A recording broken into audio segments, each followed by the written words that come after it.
Indigenous Rights Radio, because knowledge is power.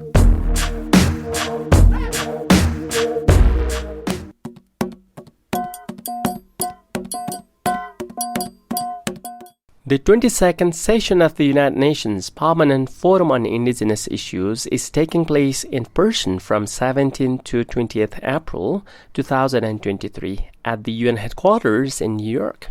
The theme of this year's session is Indigenous Peoples, Human Health, Planetary and Indigenous Peoples, Human Health, Planetary and Territorial Health and Climate Change, a rights-based approach. Like previous years, Cultural Survival is attending the session, organizing a series of events and meeting with Indigenous delegates and UN member state representatives. We asked Indigenous youth leaders attending the session to share issues affecting them. My name is Kiptoo Barasa. I come from Kenya, and I come from Endorois people. I am a youth, and being here has been wonderful for me and amazing. It has opened my eyes on what is happening globally when it comes to Indigenous people's rights, and I'm learning every day. Every single day is a learning experience. I have met so many Indigenous people coming across the world. I've listened to their stories, and one thing that is coming out clear is that we have common problems as Indigenous peoples. When it comes to the issue of the youth, I think especially in Africa, the youth form the bulk of the population. It is really it's a population explosion when it comes to youth, and matters of the youth are urgent and they need to be addressed. Issues to do with youth wanting to have economic freedom from our parents and our governments is urgent. We are educated. We are in a global village. We want to explore the world. We want to work outside our countries, and therefore a focus need to be brought to us. What I've noticed about Indigenous youth and youth generally in our countries is that we are now being used by politicians. We are used by people who have their own interests, and they end up manipulating us in many ways. So, and when that continues, then the youth will not have a united voice.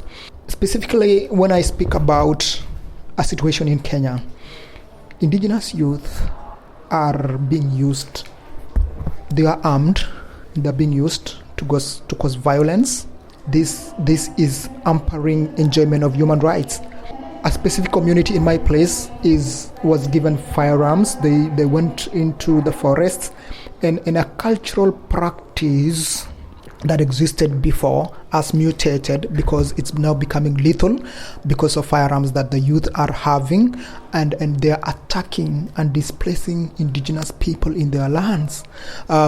We have had a displacement of about 5 communities living around another community that was harmed by political issues, and that has affected the rights of women, Indigenous women.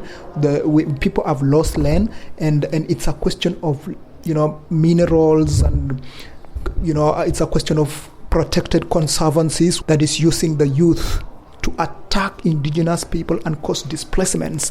And once those displacements took place, then the areas where they lived are declared trust land, conservancies. One thing that enabled that is that the lands that these Indigenous peoples lived were not registered lands. They were trust lands held by the government on their behalf, or their county governments on their behalf. And now when they moved out, the conservator came in and told them that we need to create conservancies in these areas. And loss of land means loss of many things. It's a loss of identity.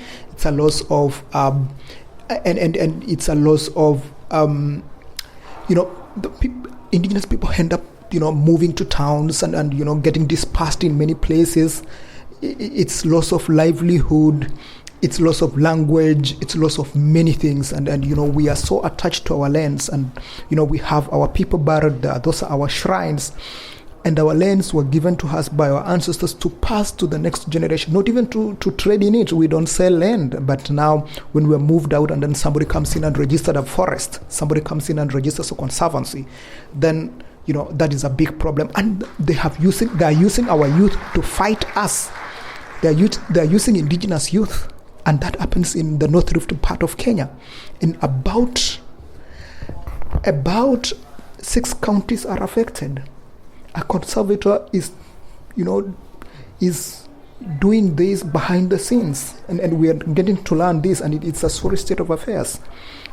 So that is what I can say for now, that being here, we have raised some of these issues here, and I hope that the recommendations that we're mentioning, including issues to do with the COP15 CBD, Convention on Biodiversity, and the issue of expanding conservancies, and making sure that prior and informed consent is taken care of, making sure that participation of indigenous people and management of these conservancies is key. The 4 goals and the 23 targets have integrated and infused indigenous people's rights, and we want to see a framework that is going to enable this to take place. We are in a trying moment where many international corporations are giving out money for red projects, and if these are not taken care of, then indigenous people will be on the receiving ends. And the sad part is the red corporations and will work with governments, and when they work with governments, the governments can easily bypass indigenous peoples. For more on Indigenous rights, visit www.cs.org/rights. You also can follow us on Facebook, Twitter, and Instagram pages.